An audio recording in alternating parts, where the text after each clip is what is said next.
The second thing that bothers me is the UFO story. And, you know, the more you dig into that and talk to people with actual knowledge of it, again, that's another story where there are some, you know, fanciful ideas floating around that are just, you know, there's no evidence that they're true.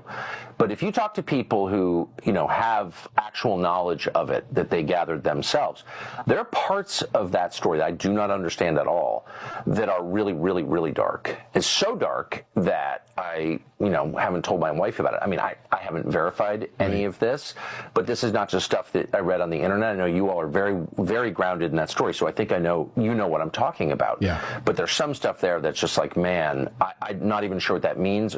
There's a spiritual component there that I don't fully understand.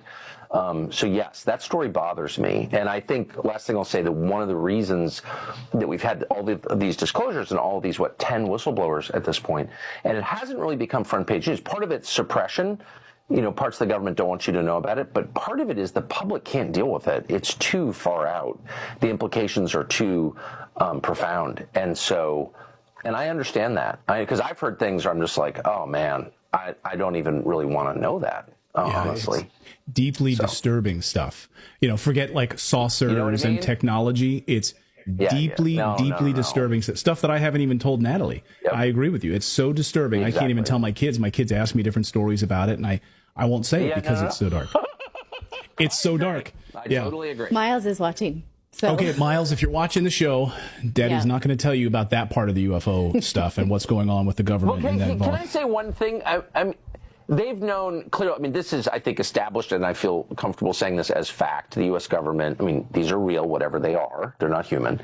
And the government has known that for a long time, possibly going back to the 1930s at least. And, of course, there's tons of evidence in the written record, in the physical record, in paintings, and in literature, that people have been seeing and interacting with these things for a long time. So we know that.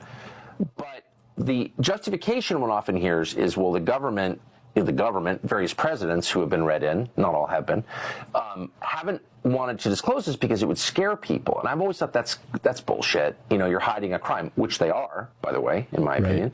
But I do think there's a sense in which that's not totally crazy. Like, there is some stuff, if it's true, and I'm kind of thinking it may be true, that's so radical that, yeah, well, as we both said, we don't want to tell the people we love most about it because, like, why would you disturb someone like that? So I kind of get that. I hate to admit it. I'm not arguing for hiding things. I believe in the truth and I believe in disclosure, but I understand the impulse. Like, holy smokes, this is heavy. You know what I mean?